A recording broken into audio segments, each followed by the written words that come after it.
So as I mentioned in my last video, I was going to shoot a second video today, going back to looking at some Kazan frill and owl crosses.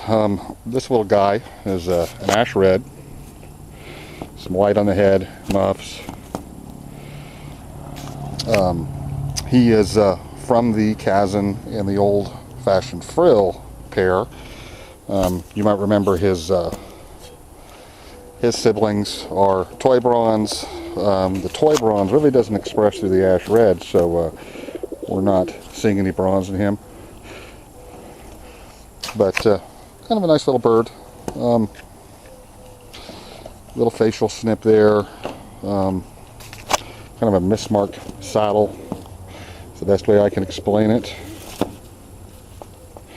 Pretty good muffs on this little guy. That's what these crosses seem to have produced. Is, pretty good sized short muffs coming from the Kazan frill crosses, which that is one difference between them and the Kazan old German owl crosses.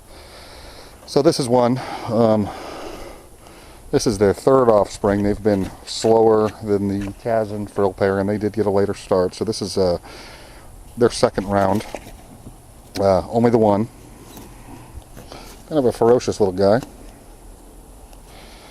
The same short beak. Not sure how many tail feathers. Kind of almost no point in counting at this age. I usually wait for them to grow a little older. But here's one. We're going to look at the next two, and possibly the last two of the Kazan old German owl crosses for this year. And I am very happy with this last round. As I mentioned in the last video, ordinarily with the heat and as late in the year as it is, we would be breaking the pairs up and letting them rest in the molt. I've kind of got a lot of different pairs in different stages of the molt, but I've chosen to keep going. I've even done some late pairings for October, hoping to squeeze one last round out if the weather continues to stay a little bit warm. It is kind of dropping pretty low at night. It's dropping down in the 40s.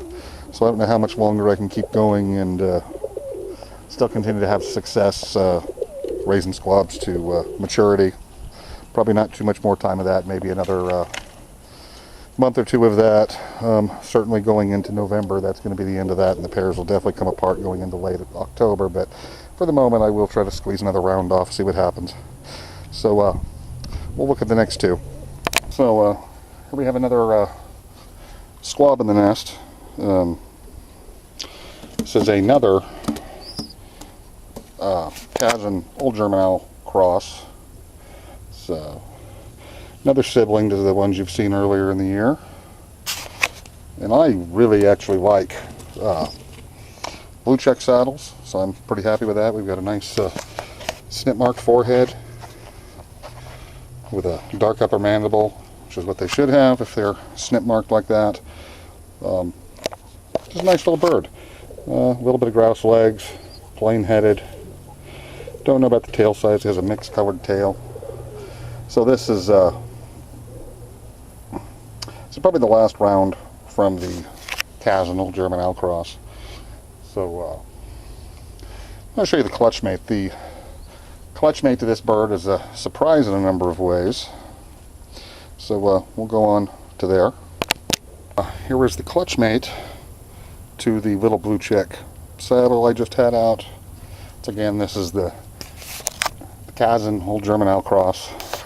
It's a yellow check with a blaze marking, and this is a hen, and we know this is a hen because you can't, well, you get a dilute sex linked, and needless to say, if you have a dilute hen out of two intense covered birds, it's always a hen. Doesn't matter what happens, it is always a hen. That's a genetic rule. And one of the interesting things is, I actually didn't know that Kazan cock carried dilute, so here we are very late in the year with the first dilute out of the pair. Very happy about that. As I mentioned before, I like dilutes. Got a lot of duns and cream spread Uzbek old German owl crosses going around here that you've seen in the past, but needless to say, this is the first of these from the Kazan old German outcross. I did get the one little sulfur saddle, the dilute toy bronze from the Kazan Frill cross.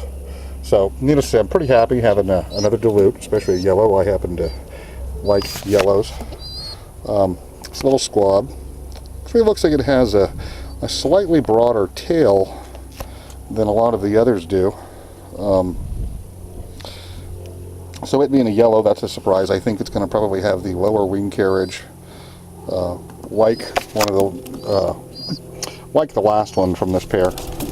Now the interesting thing here is, now you will recall the little bird with the whorl on the back of the head, and I don't know if we can see it here. Let's try to round them up without them falling off. I don't know if you can see it or not, but there on the back of the head, once again, we don't have a whorl, but we've got another strange asymmetrical crest. This one is going the opposite direction that the little bird with the whorl had. There is no rose crest.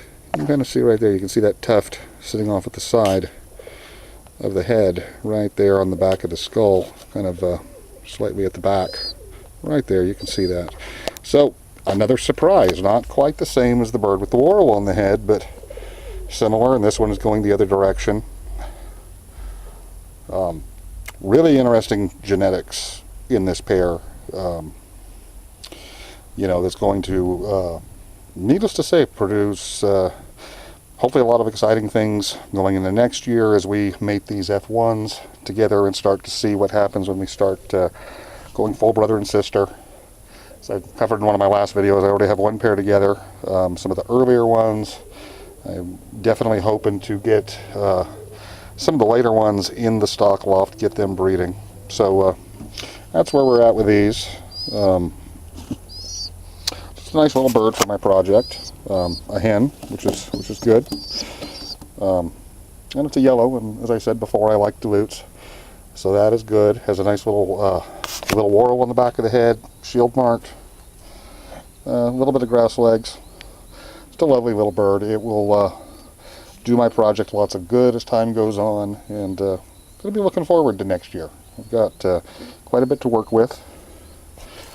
Should be able to make some pretty decently marked saddles off of these offspring, and see what happens on bringing some of these different genes that we've introduced here, bringing them back together and seeing kind of how many we can put onto one bird, which is actually kind of the intention here of what we're doing in the grand scheme of things. So that is it for today. That is the update on the Kazan Frill cross and the Kazan Old German Outcross again.